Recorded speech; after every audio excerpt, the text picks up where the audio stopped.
बिस्मिल्लाहिर्रहमानिर्रहीम। Welcome to Pacific group of colleges Multan campus. आज का लेक्चर हमारा बहुत ही इम्पोर्टेंट लेक्चर, पेपर के लिहाज से very important short question, long question. ये कई दफ़ा रिपीट हो चुका है। लेक्चर नंबर 6 है हमारा आज का, चैप्टर नंबर 17 से नर्व इम्पल्स। नर्व इम्पल्स जो होती है ये इलेक्ट्रोकेमिकल चेंज की एक वेव है जो ट्रेवल करती है along the length of the neuron.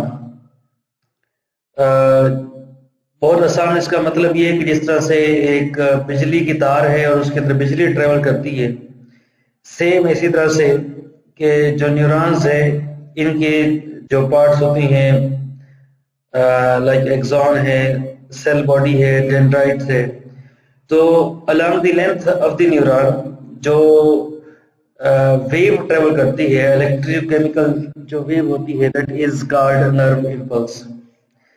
तो जिस वक्त नर्व इम्पल्स नहीं गुजर रही होती तो उस टाइम पर जो पोटेंशियल होता है मेम्ब्रेन का, जो सपोज न्यूरॉन की जो मेम्ब्रेन है उसकी जो पोटेंशियल जो उसका होगा वो रेस्टिंग पे होता है।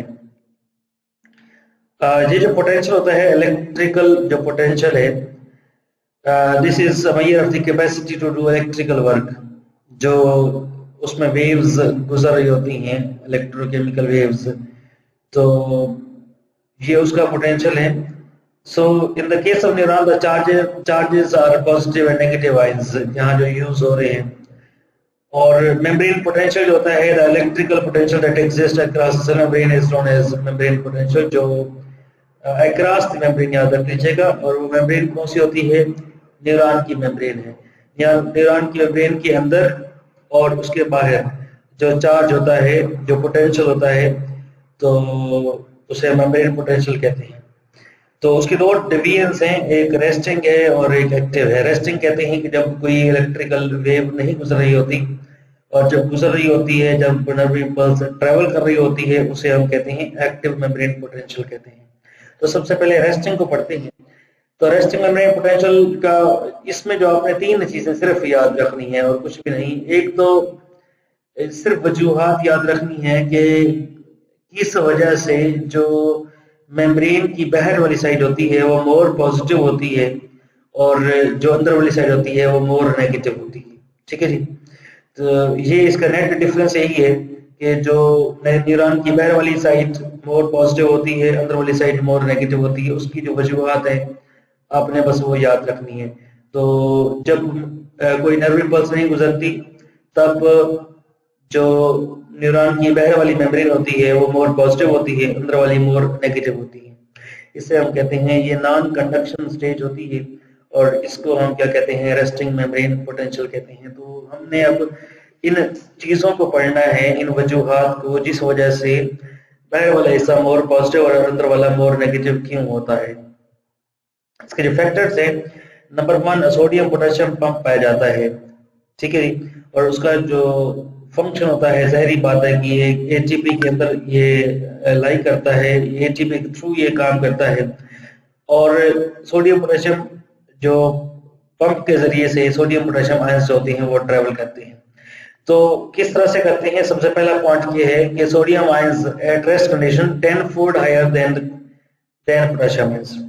कि अगर बाहर देखा जाए तो बाहर सोडियम आयंस की तादाद ज्यादा होती है, पोटेशियम आयंस की तादाद कम होती है। ठीक है जी। So potassium ions are 20 times more concentrated inside than outside. Potassium ions की तादाद न्यूरॉन्स के अंदर 20 गुना ज्यादा होती है as compare to potassium ions जो कि बाहर होती है। तो रिपीट कर लेते हैं, सोडियम आयंस जो कि मेम्ब्रेन के बाहर होती हैं उनकी तादाद, और सोडियम आयंस जो मेम्ब्रेन के अंदर होती हैं उनकी तादाद में 10 गुना फर्क होता है। 10 गुना सोडियम आयंस ज्यादा होती हैं, जबकि पोटेशियम आयंस जो न्यूरॉन्स के अंदर हैं वो 20 गुना ज्यादा है, और न्यूरॉन्स के बाहर 20 गुना कम होते हैं। ओके ओके जी। तो इसमें मेन जो रोल होता है सोडियम और पोटेशियम को मूव करवाने का, वो 2-3 है, जिसमें से एक है सोडियम पोटेशियम पंप है, जो कि सोडियम पोटेशियम एटीपीएस के जरिए से एक्ट करता है। ओके। तो इसके थ्रू सोडियम आयंस होती हैं वो बाहर मूव करते हैं। नेगेटिव ऑर्गेनिक आयंस, जो न्यूरॉन्स के अंदर वाला हिस्सा होता है, that is more negative, that is due to presence of different negative organic ions होते हैं, लाइक ऑर्गेनिक एसिड्स हैं, प्रोटीन्स हैं, तो इनकी वजह से अंदर वाला हिस्सा मोर नेगेटिव होता है। ये सेकंड पॉइंट हो गया। थर्ड रीजन क्या है कि जो पोटेशियम आयंस के लिए जो सेल मेम्ब्रेन होती है दैट इज परमिएबल, तो जिस वजह से क्या होता है कि पोटेशियम आयंस होती हैं वो न्यूरॉन्स के अंदर से बाहर जाते हैं। अब और से सुनिएगा, तीन चीजें हैं। Number one, sodium ions, potassium ions, ये मूव करते हैं सोडियम पोटेशियम पंप के जरिए से, और सोडियम आयंस होती हैं वो बाहर मूव करते हैं सोडियम पोटेशियम पंप के जरिए से। पहला पॉइंट है, ठीक है, जिस वजह से सोडियम की तरह बाहर ज्यादा होती है। सेकेंड पॉइंट है, नेगेटिव ऑर्गेनिक आयन सेल के अंदर होते हैं, क्योंकि अंदर वाला हिस्सा नेगेटिव है, नेगेटिव ऑर्गेनिक आयन है, इसलिए वो मोर नेगेटिव होगा। तीसरा पॉइंट, पोटेशियम आयंस में भी पॉजिटिव चार्ज होता है, इनकी भी लीकेज होती है, तो बाहर जो होता है that is more positive. So loss of this positive ions from the neuron by diffusion accounts for more negative charges inside and outside of the cell membrane of the neuron. ठीक हो गया जी। यहाँ देख भी सकते हैं कि यहाँ अंदर वाला हिस्सा मोर नेगेटिव है, बाहर वाला हिस्सा पॉजिटिव है। तो जब इसका पोटेंशियल वोल्ट मीटर से चेक करते हैं दैट इज -70 मिली वोल्ट, ये रेस्टिंग मेम्ब्रेन पोटेंशियल होता है। ओके हो गया जी।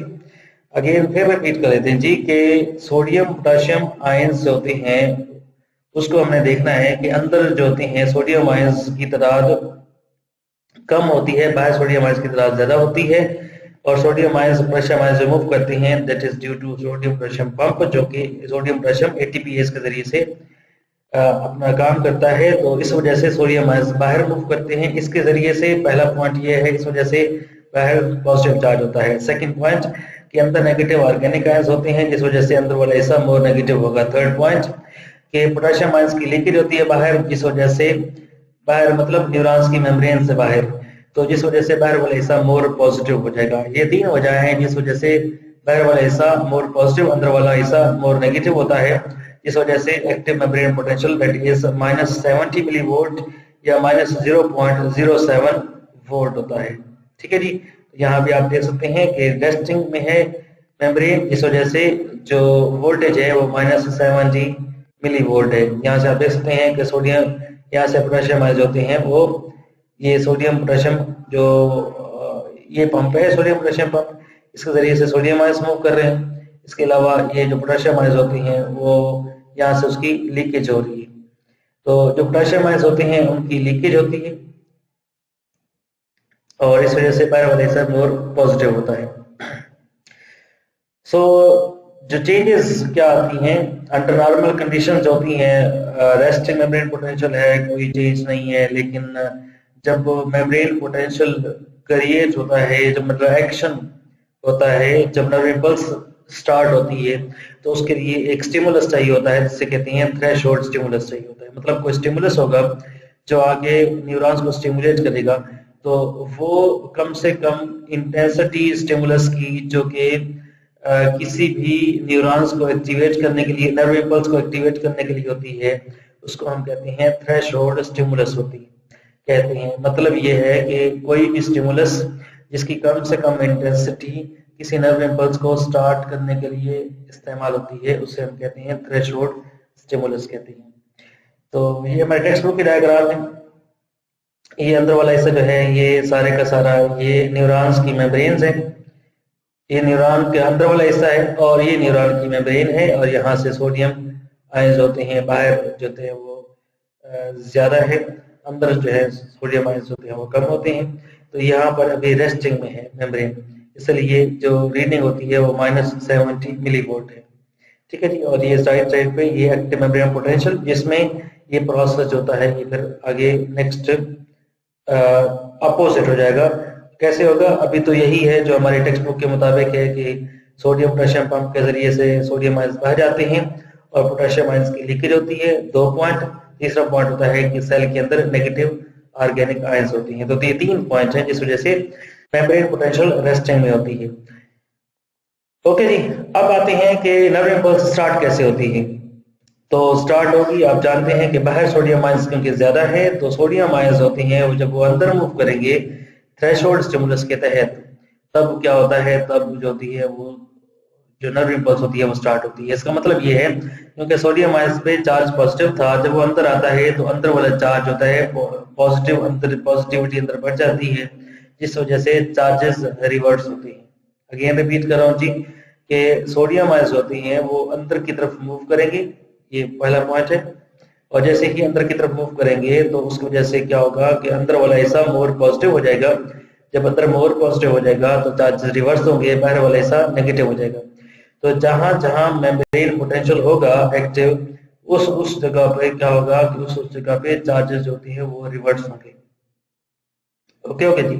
तो ये देखें, और ये भी याद रख लीजिएगा कि पूरी एक्सॉन की मेम्ब्रेन के ऊपर, पूरी न्यूरॉन्स की मेम्ब्रेन के ऊपर एक टाइम पर नहीं होता जो नर्व इम्पल्स, इसके पोर्शन में होता है। ठीक है, जैसे कि इस पोर्शन में है, जैसे कि इस पोर्शन में है, इस तरह से ये पोर्शन में क्या होता है, नर्व इम्पल्स होती है। बाकी सारा जो जगह होती है वो रेस्टिंग में होती है।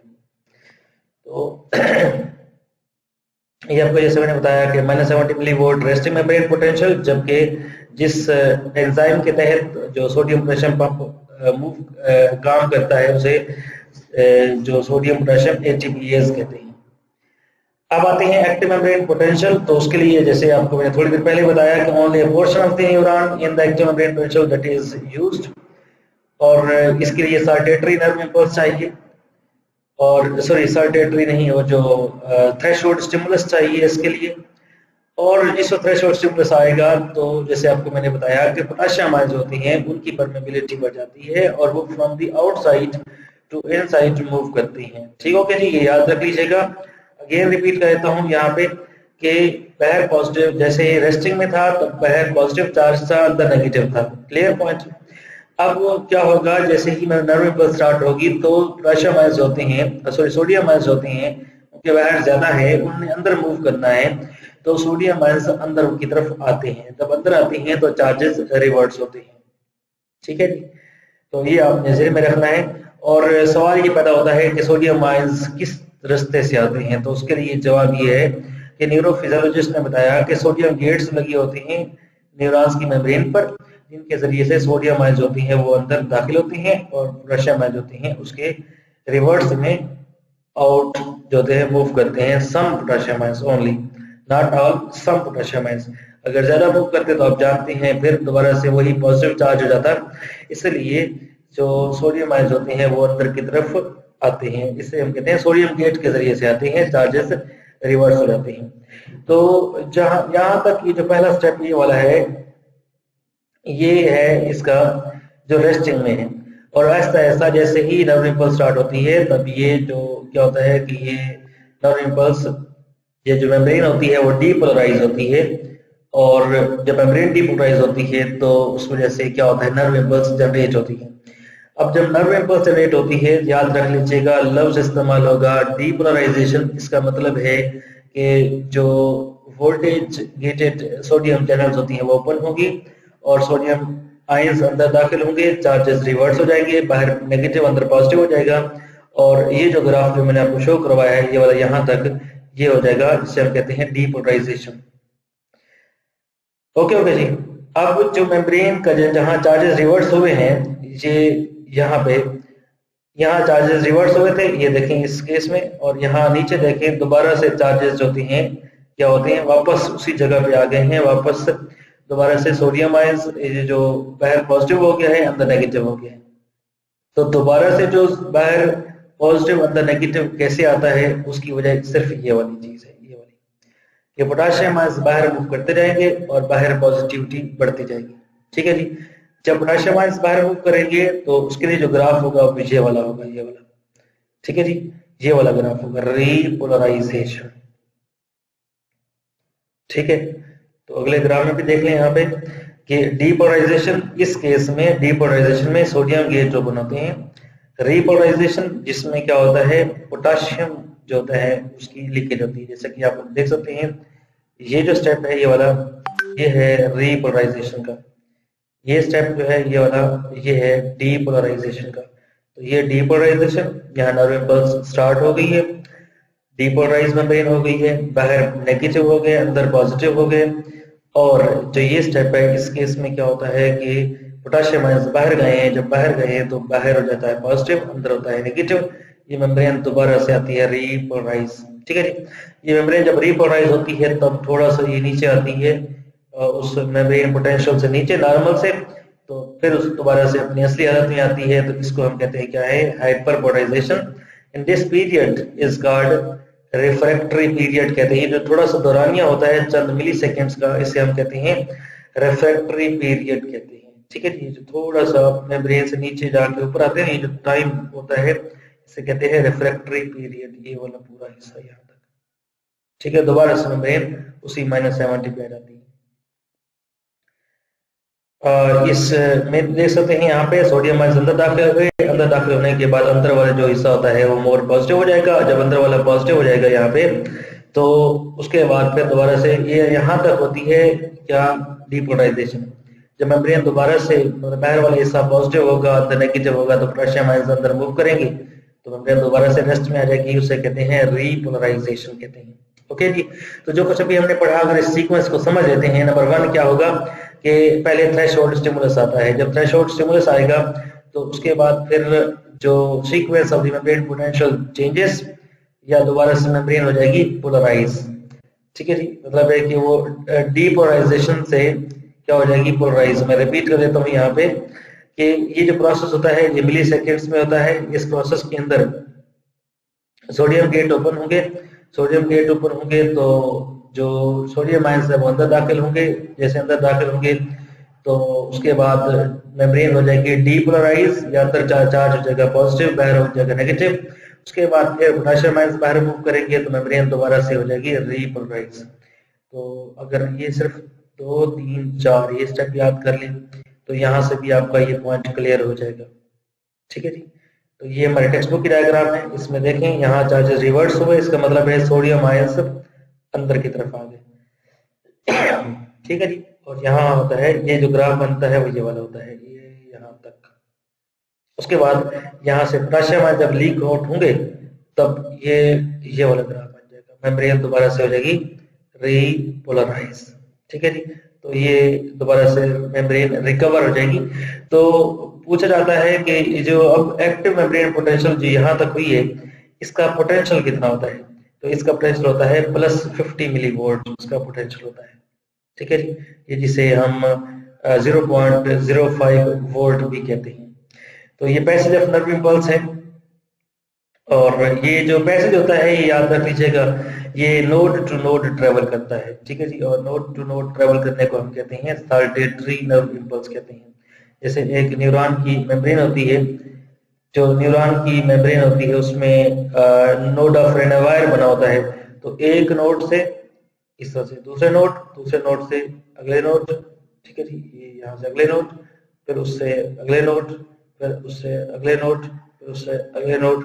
तो इस तरह से जंप लगा के ट्रेवल करती है जो नर्व इम्पल्स। मतलब पहले इस पोर्शन में चार्ज रिवर्स होंगे, फिर अगले पोर्शन में चार्ज रिवर्स, फिर उसके बाद अगले पोर्शन में चार्ज रिवर्स, फिर अगले पोर्शन में चार्ज रिवर्स, उस अगले पोर्शन में चार्ज रिवर्स होंगे। इस तरह से ये जंप करते जाएगी नर्व इम्पल्स, इसे कहते हैं साल्टेटरी नर्व इम्पल्स। और जो इसकी स्पीड होती है that is normal speed 100 metre per second, और जबकि जो मैक्सिमम स्पीड होती है 120 मीटर पर सेकेंड होती है।